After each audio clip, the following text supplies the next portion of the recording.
वैसे आपको बता दूं वो शूटिंग कर रही थी और शूटिंग से सीधे आई है। वो भी हमारी फिल्म है तो मैं कुछ कह भी नहीं सकता। अगर किसी और की भी होते तो भी क्या कह लेते।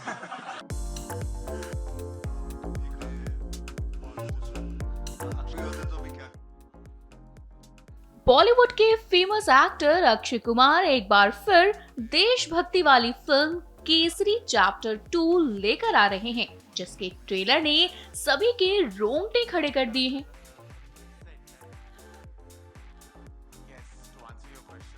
वहीं फिल्म के रिलीज से पहले मुंबई में केसरी चैप्टर 2 की प्रेस कॉन्फ्रेंस हुई, जहां फिल्म के डायरेक्टर, प्रोड्यूसर और सारे एक्टर्स मौजूद हुए।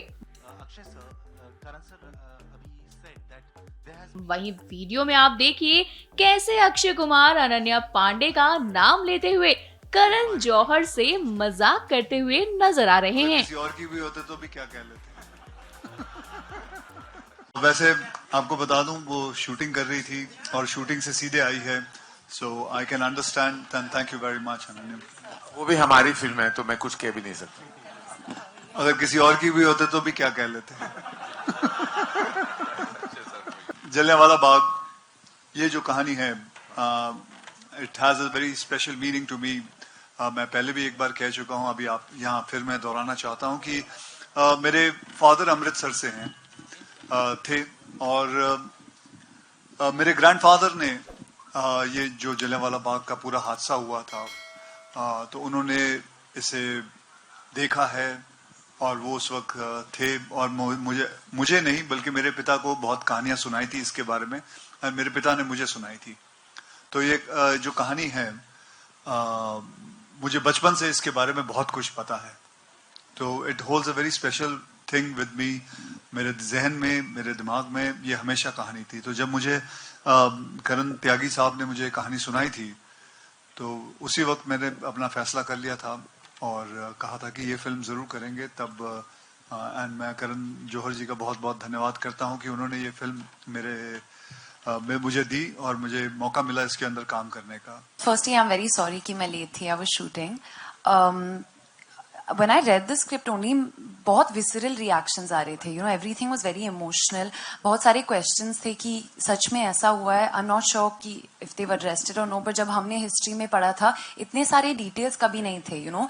शायद एक डेथ काउंट दी थी, हमें पता भी नहीं कि वो राइट है कि रॉन्ग है, तो हमने ब्रीफली पढ़ी थी हिस्ट्री में। पर when I read the script and when I heard the script, मुझे बहुत सीखने को मिला इससे।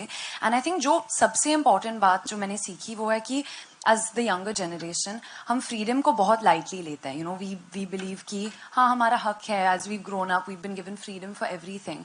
But when I read this script and I was a part of this film, मुझे वो वेट लगा, यू नो, जो सैक्रिफाइसेस और हमारी फ्रीडम के लिए जो पहले लोगों ने किया था, I really felt the weight of that and I really understood that, and I don't think I am the same person after being a part of this film. There are various times that I've heard stories that are true stories of valor and bravery, of unsung heroes, of stories embedded in the archives of history that haven't been portrayed on celluloid.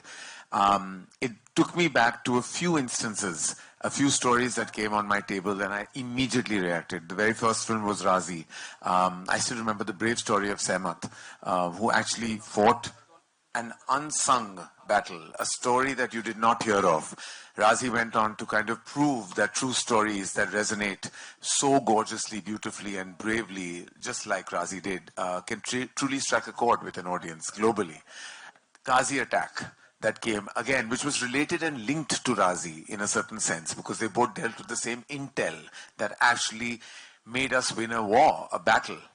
Kesari, the very first Kesari, the brave battle of Saragiri, where actually 21 valiant and brave Sikh soldiers fought till the evening, a battle that people thought would end in seconds and minutes, but went on till the evening because of the bravery, the valor.